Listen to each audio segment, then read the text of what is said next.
sangat sederhana. Sudah berpikir, aduh baju baru semua mau dapat begitu. Karena tidak selalu ada baju baru. Dan saya berharap bahwa kalau kita sudah masuk bulan yang akhir penyebutannya ada berber, mungkin cara kita berpikir beda. Karena dulu kita kanak-kanak, sekarang kita sudah dewasa.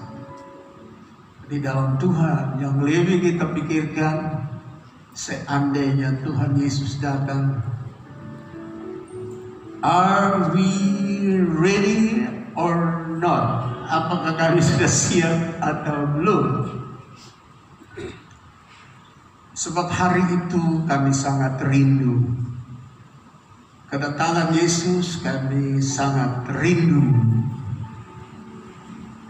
Memang banyak orang tidak berpikir begitu, karena barangkali lagi naik daun di bumi, usaha lagi maju, pangkat lagi naik, menikmati kedudukan dengan berbagai fasilitas mewah, sehingga kadang-kadang lupa pikir siap pulang ke sorga. Tapi saya kasih ingat kita semua, our time is very short on the earth. Waktu kita di bumi sangat pendek. Karena itu senang model apapun juga, kita ingat Tuhan sungguh-sungguh. Supaya kalau dia datang, kita penuh sukacita berangkat ke surga.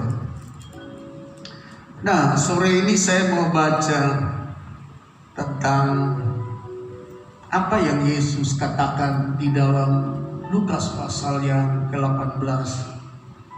Mulai ayat 1. Yesus mengatakan suatu perumpamaan kepada mereka untuk menegaskan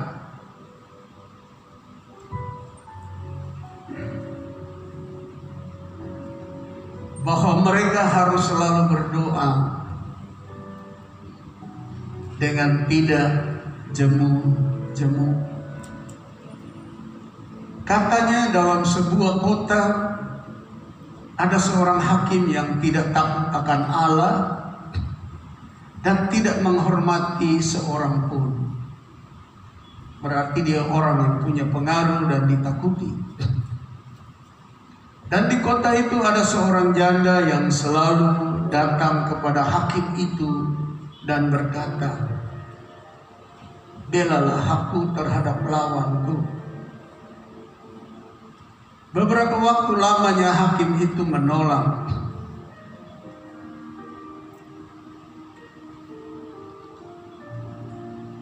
Tetapi kemudian ia berkata dalam hatinya, "Walaupun aku tidak takut akan Allah dan tidak menghormati seorang pun,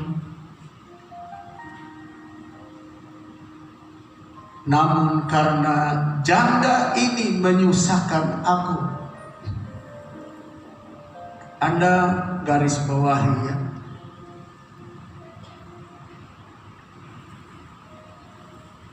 Kalimat ini karena kita sudah baca bahwa hakim ini tidak takut Tuhan Allah, tidak takut siapapun juga.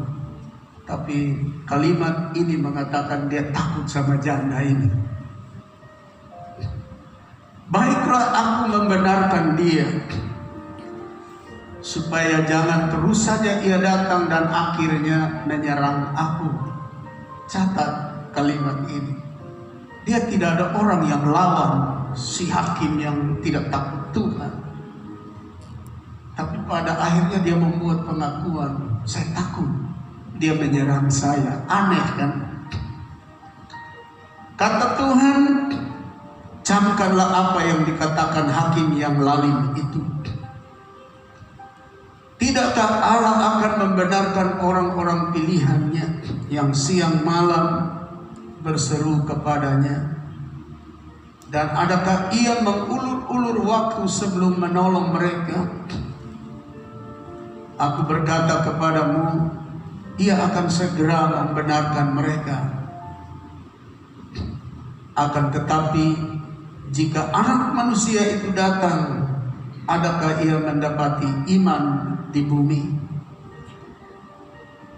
Kalau kita baca firman Tuhan lalu kita duduk merenungkannya, kita melihat hal-hal yang mulia di dalamnya. Saya tidak tahu Bapak Ibu sudah baca Alkitab sampai di mana, karena kita sudah diingatkan tiap hari 2 lembar. Gembala saudara tanggal 15 Agustus yang lalu ya, sudah 3 kali ya baca Alkitab. Dan sekarang sudah setengah lagi, mau dekat-dekat selesai baca yang keempat kali. Dan saya harap semua kita baca, sehingga kalau pendeta khotbah salah, kita bisa kasih lurus. Kalau kita tidak baca, penyesat datang, omong bengkok-bengkok, nanti kita ikut karena kita tidak baca. Tapi kalau kita baca, kita tidak gampang disesatkan. Kita tidak gampang diserongkan ke jalan yang salah. Nah, saya mau kesempatan sore ini Anda ikut merenungkan bersama saya. Karena kita kelompok karismatik Pentakosta itu kelompok yang dewasa di dalam Tuhan.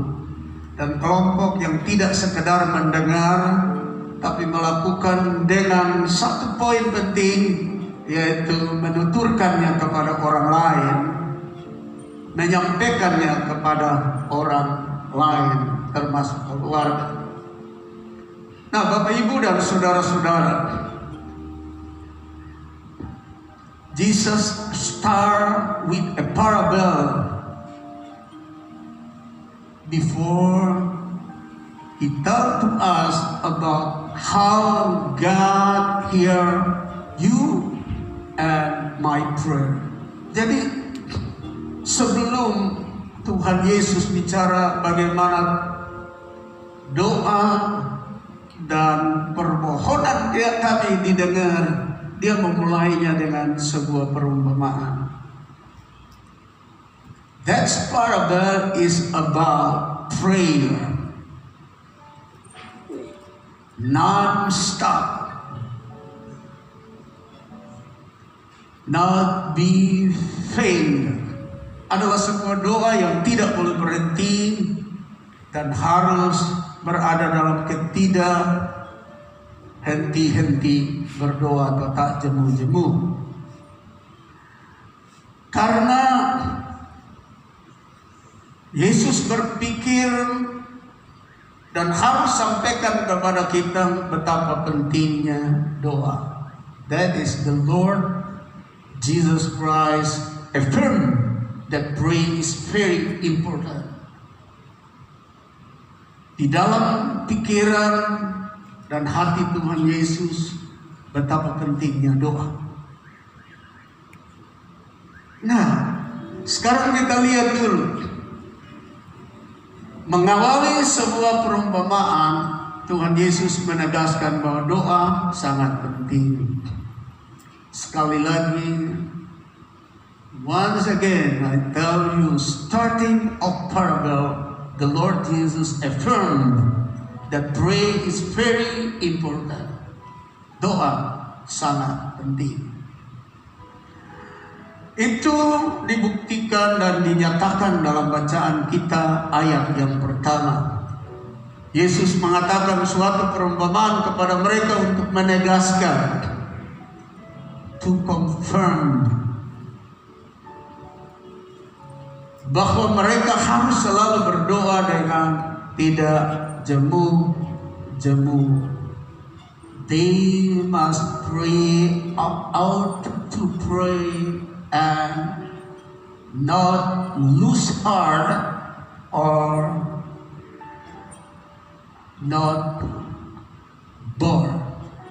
Jadi berdoa dengan tidak berhenti, dengan tidak merasa bosan. Nah, Bapak Ibu saudara-saudara yang saya kasihi dalam Tuhan, kita semua paham bahwa doa itu artinya membangun hubungan dengan Tuhan, ngomong-ngomong dengan Tuhan seperti bapa dengan anak. Sehingga doa di kalangan karismatik Pentakosta berbeda dengan doa di tempat lain yang harus ditulis, dibaca bersair dengan intonasi naik turun bergelombang menarik, dengan kata-kata yang dipoles dengan bermacam-macam kalimat yang indah-indah. Sebenarnya bukan itu maksud Tuhan. Doa that is about what in your heart you tell to Lord, speak to Lord. That is pray. Jadi doa yang sejati itu apa yang ada di dalam hati, yang kita katakan kepada Tuhan. Apa yang menjadi masalah, apa yang menjadi persoalan. Tidak ada seorang anak yang datang kepada ayahnya lalu dia angkat kertas, "Bapak, 1 saya mohon ini, 2 saya mau bilang ini, 3 kita bikin ini dan lain." Tidak ada. Biasa datang lalu ngomong apa yang ada di hati dan di pikirannya. Dan Yesus berkata bahwa itu tidak perlu dilakukan temporary, tidak perlu dilakukan sewaktu-waktu, tapi firman Tuhan berkata, man always ought to pray and not lose heart or not bored. Dia bilang doa itu senantiasa dengan tak jemu-jemu atau tidak berhenti.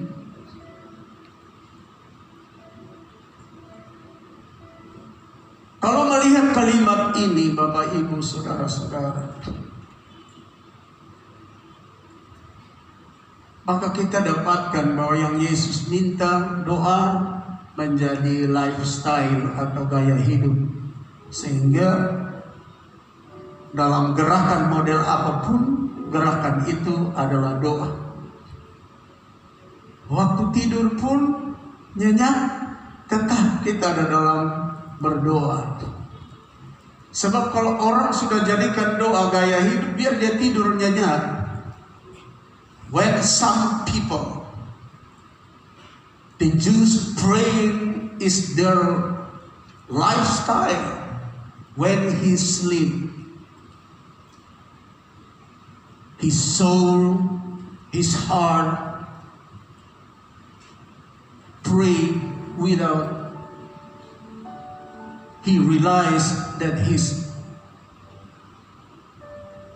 praying. Jadi kalau doa sudah menjadi gaya hidup, dia tidur, roh dan jiwanya berdoa tanpa dia sadar, karena sudah jadi gaya hidup.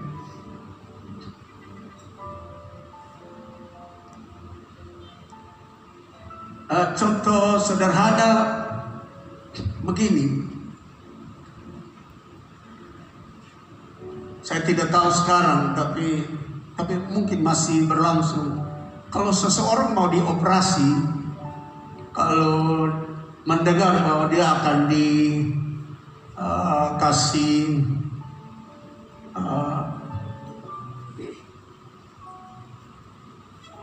apa namanya itu, bius, banyak orang sudah tahu bahwa di dalam keadaan tidak sadar itu biasa dia omong sesuka dia mau tanpa dia tahu. Lalu kalau gaya hidupnya dia tukang memaki, itu kesempatan, itu orang dengar dia maki segala sesuatu. Waktu dia dalam keadaan bius dan mulai sadar. Sehingga kalau orang mau operasi tempo dulu, mungkin sampai sekarang 1-2 hari mau dioperasi, dia bikin gaya hidupnya baca Alkitab, berdoa, menyanyi, karena dia takut kalau waktu dibius mau sadar Kalau tidak menyanyi, tidak berdoa, tidak omong firman Tuhan, pasti yang omong kurang ajar semua yang keluar. Dan itu benar. Kami pernah menghadiri seorang yang dioperasi dan dia punya bius mau berakhir. Dia bangun pukul, dia maki, kata-kata yang kotor semua keluar. Karena itu gaya hidupnya. Tapi juga pernah kami kunjungi orang yang dioperasi di rumah sakit umum di bius dan mau sadar, dia nyanyi puji Tuhan, omong ayat, dia bilang bertobat, dia bilang Tuhan Yesus baik segala, karena sudah jadi gaya hidup. Jadi ketika doa itu menjadi gaya hidup, Anda tidurkah, Anda mengigokah, Anda sadarkah, Anda tidak sadarkah, pasti yang diomong itu Tuhan. Pasti yang dimuliakan itu Tuhan, bukan setan. Bukan kata-kata kotor, bukan dagang saudara dari usaha saudara. Ada satu ibu yang kami kenal baik. Waktu dia dalam keadaan mau mati, setengah sadar, bukan dia berteriak Tuhan, dia bilang, saya mau emas ada di sini, saya mau uang ada di sini, ini orang utang saya, ini satu, dia ada marah-marah sama saya, dia ini maki-maki sama saya, kurang ajar dia maki orang itu. Beberapa menit terus dia mati. Anda lihat, kalau gaya hidupnya sepenuh otaknya di bisnis dan uang, dia mau mati juga dalam keadaan tidak sadar. Bukan Tuhan dimuliakan, dia kasih tahu dia pun duit, dia mau siapa utang dia utang siapa, semua dia bongkar.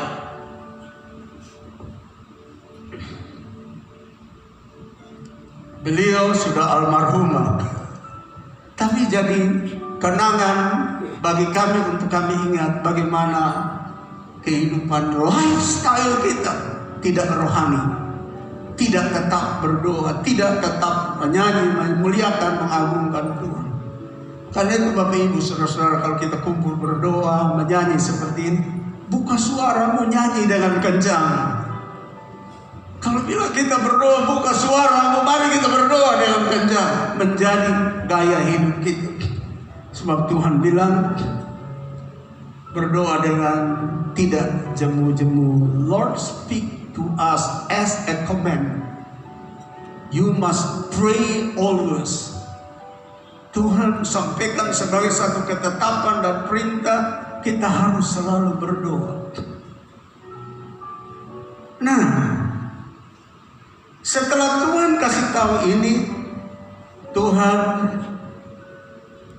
kasih tunjuk kepada kita hal menarik untuk membuat kita makin paham betapa hebatnya, kuatnya doa itu. Dalam perumpamaan ini atau itu, Tuhan Yesus tampilkan dua status sosial yang sangat paradoks atau berbeda. In this parable, the Lord Jesus showed two very paradox and different about social status. Jadi ada dua perbedaan yang nyata Tuhan Yesus nampakkan menyangkut paut. Kalimat pertama, ayat pertama tentang harus berdoa, dia tunjukkan kepada kita dua status orang. Pertama, seorang yang kuat dan tidak takut siapapun, yaitu hakim yang tidak hormat Tuhan dan siapapun. Number one, a person who is strong and not afraid of anyone, namely judge, who do not respect God and anyone. Jadi dia tidak hormat siapapun juga, dia tidak takut, orang kuat ini. Jadi Tuhan tunjukkan pertama ada orang kuat secara sekuler. Lalu ayat itu memberikan kita penjelasan, katanya dalam sebuah kota ada seorang hakim yang tidak takut akan Allah dan tidak menghormati seorang pun. Lalu yang kedua, God showed to us about number 2, that is about a widow is poor and weak. Tuhan tunjukkan bahwa dalam bacaan ini ada 2 orang yang berbeda. Satu, orang kaya, orang yang tidak takut Tuhan Allah, seorang yang tidak hormati siapapun juga, dan number 2, seorang yang lemah dan tak berdaya, yaitu janda yang bermasalah. A weak and incapable person is a widow that's very poor and in difficulties time. Seorang janda yang lemah, yang susah, ada di dalam keadaan yang rumit atau susah atau masalah. Nah, kenapa Tuhan tunjuk ini? Setelah dia bilang berdoa dengan tak berkeputusan, lalu dia langsung munculkan dengan satu perumpamaan. Di dalamnya terdapat 2 status sosial.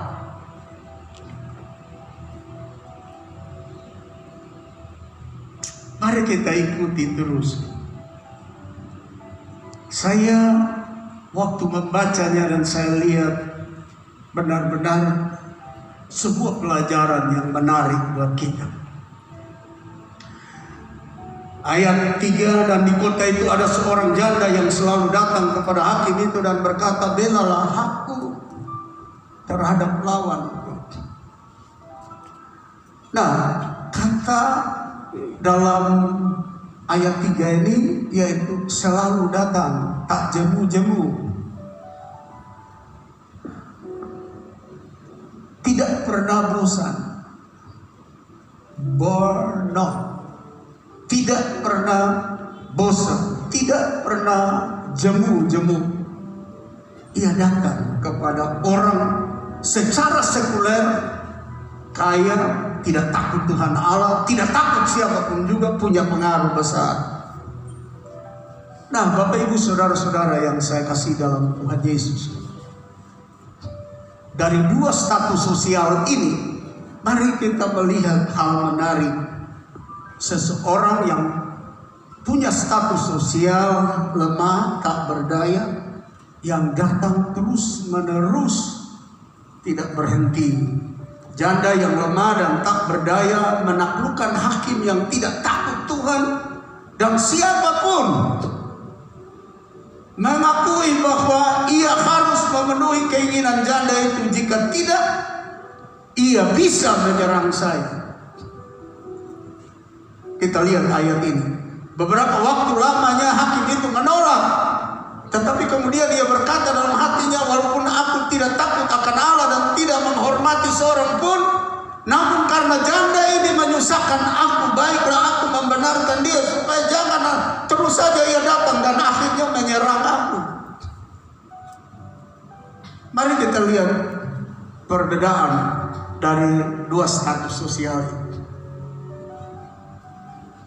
Kita sudah tahu bahwa hakim ini hakim jahat, hakim kaya, hakim yang tidak takut Tuhan, yang tidak takut siapapun juga. Dalam status sosial sekuler, dia tidak takut dan gentar siapapun juga. Sedangkan yang kedua, janda, the widow is very poor and weak.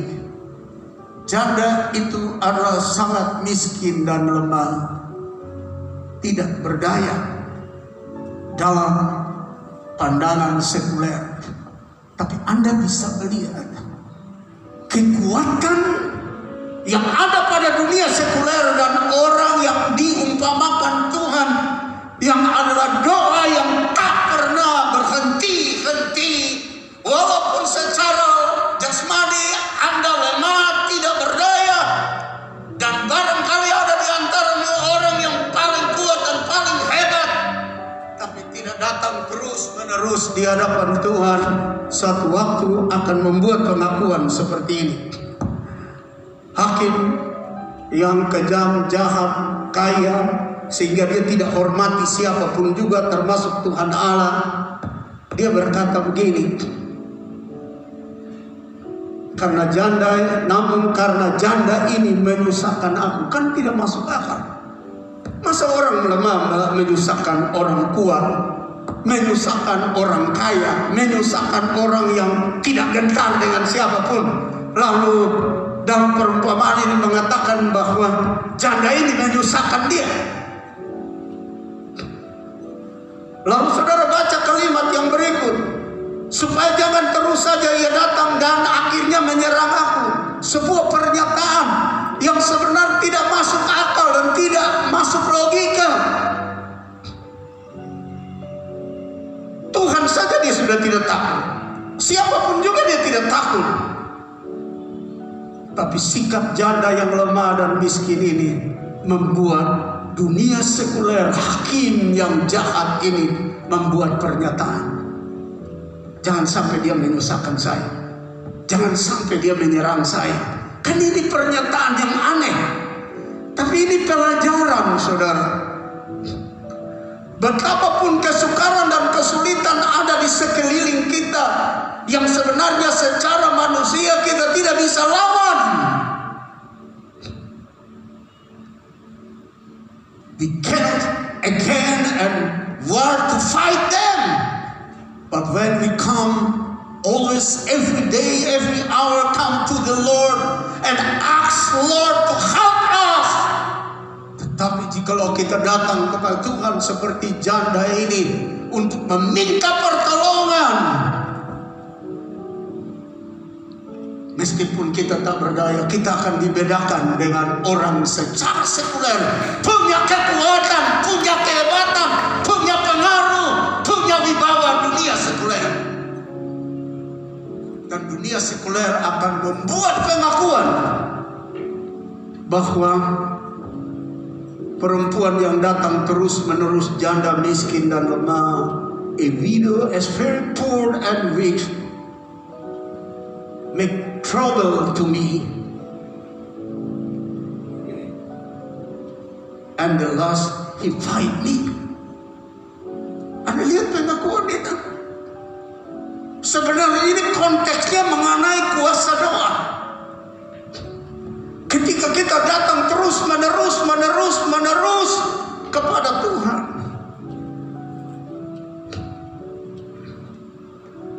dunia sekuler, setan dan iblis membuat pengakuan bahwa kita akan susah,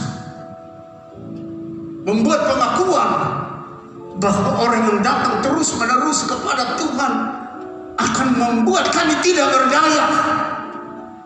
Ini dari sisi pengakuan ini.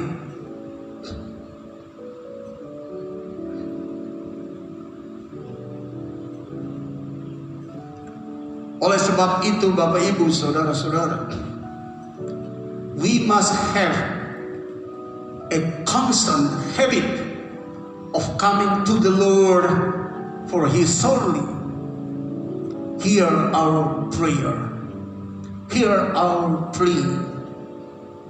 Karena itu kita tidak boleh berhenti datang kepada Tuhan, karena Ia selalu mendengar doa kita.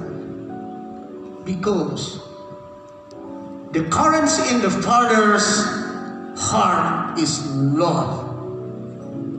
Karena arus yang mengalir dalam hati Bapa adalah kasih. Sehingga waktu kami datang terus, Dia memberi jawaban.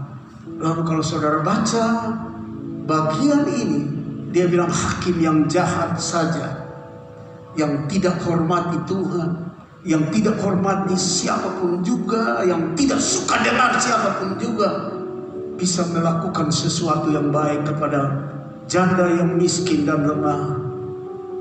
Apatah lagi your Father in heaven, Bapamu di sorga, pasti Ia melakukan yang jauh lebih baik daripada itu. Jadi Tuhan sodorkan perumpamaan ini hanya mau mengantar audiens pada waktu itu dan para rasul pada saat itu untuk paham, kalau manusia sekejam ini, orang datang terus-terus, lalu Dia tolong sama dia. apalagi Bapa kami di sorga yang maha mendengar. Haleluya. Karena itu jangan berhenti berdoa, jangan berhenti menyembah Dia, jangan berhenti memuji Dia, jangan berhenti angkat sanjungan bagi Dia. Kadang-kadang saya rasa sedih dalam hati saya. Kita diajak menyanyi juga susah. Kita diajak berdoa bersama-sama, buka suara juga. Kadang-kadang suara tidak keluar.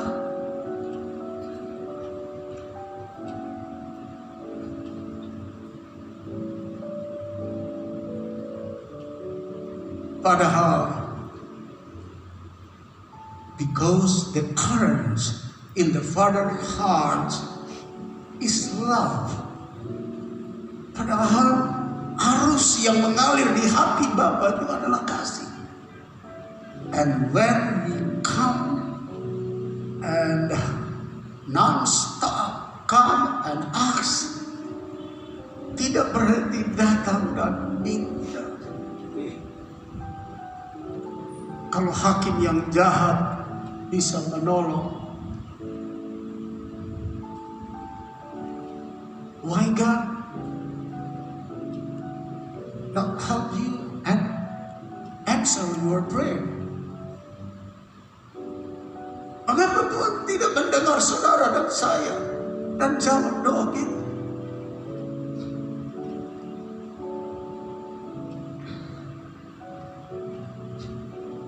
Anda lihat this widow who is weak and has no power, but he conquered the judge. Janda itu tidak memiliki kuasa, lemah, tapi ia menjadi pemenang, menaklukkan hakim itu. Ini sebuah keterangan penting yang di dalamnya punya muatan kalau kita datang pada Tuhan. Dia bukan hakim yang kejam. Dia bukan hakim yang tidak hormat siapapun juga. Dia bukan hakim yang tidak menghargai siapapun juga. Once again I tell you, the currents of God's heart is love. Arus yang mengalir di dalam hati Bapa itu adalah kasih. He is the love. Ia adalah kasih. Hakim jahat saja bisa melakukan yang baik. Bagaimana Tuhan kita yang sumber kasih, yang adalah kasih, tidak melakukan yang terbaik bagimu? Pasti Ia melakukannya. Ada amin. Berikan dulu sanjungan bagi Tuhan. Nah, Bapak Ibu, saudara-saudara yang saya kasih dalam Tuhan Yesus Kristus,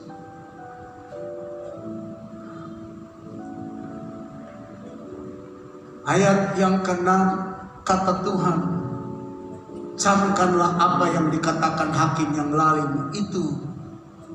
Tidakkah Allah akan membenarkan orang-orang pilihannya yang siang malam berseru kepadanya? Dan adakah Ia mengulur-ulur waktu sebelum menolong mereka? Aku berkata kepadamu, Ia akan segera membenarkan mereka. Akan tetapi jika Anak Manusia itu datang, adakah Ia mendapati iman di bumi? Foundation of prayer, that is faith. Dasar yang kuat daripada doa kita adalah iman. Dan iman itu dibuktikan dengan come to the Lord always and non-stop, and knock the door and ask for help. Jadi bukti daripada iman itu untuk mendapatkan jawaban itu, yaitu kita tidak pernah berhenti berharap, datang, ketuk pintu, memohon kepada pertolongannya. Maka itu Tuhan Yesus berkata, Di dalam ayat yang ke-8, aku berkata kepadamu, ia akan segera membenarkan mereka. Di dalam pemahaman teologis, pengertian membenarkan mereka dalam konteks perikop ini, yaitu menjawab doa mereka. Karena konteksnya mengenai doa. Jadi membenarkan mereka atau menjawab doa mereka. Namun Tuhan bilang, can I get faith when I come and give to you what you ask? Apakah aku mendapatkan iman atas apa yang engkau minta itu? Waktu aku datang atau aku membenarkan atau menjawabnya?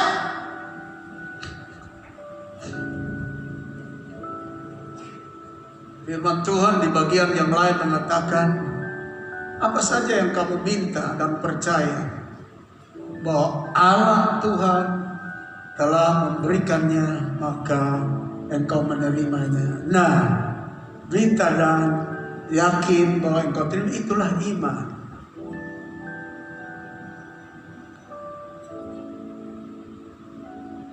Bapak, Ibu, dan saudara-saudara, victory on the part of the widow who is weak and not strong because she is not tired of coming and asking the evil judge to help her. Jadi, kemenangan yang terjadi ada dari janda yang lemah dan tak berdaya ini adalah tidak pernah jemu-jemu untuk datang dan meminta. Sebab itu Bapak Ibu, kesempatan ini kita diingatkan, jangan berhenti berdoa. Meskipun kita ada dalam situasi yang buruk. Pandemi COVID-19 belum berakhir. Sekarang sudah datang apa yang namanya sitokin. Sitokin lebih kejam dari Delta. Berarti dunia ini di mana kita ada di dalamnya ditemani oleh berbagai macam bencana, serangan, didampingi dengan berbagai macam keadaan yang mengerikan dan menakutkan. Tapi kita diajar, walaupun hakim jahat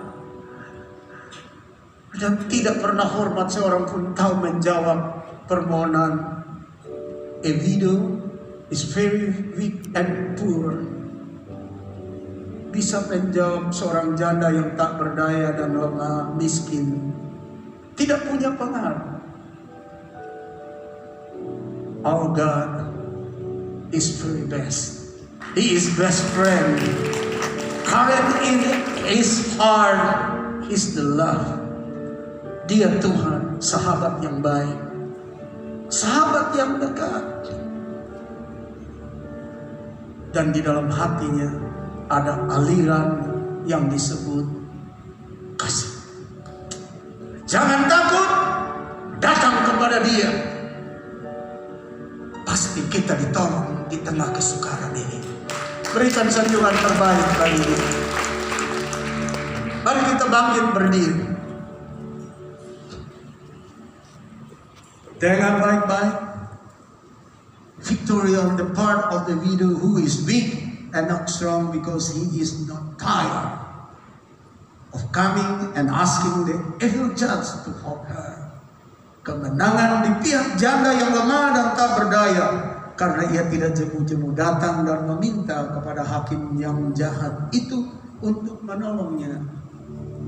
Apalagi kalau kita datang kepada Tuhan yang Maha Kasih. Haleluya. Haleluya, haleluya. Tuhan kiranya tolong kita semua. Kita nyanyi apa yang dicatat dalam Mazmur 103.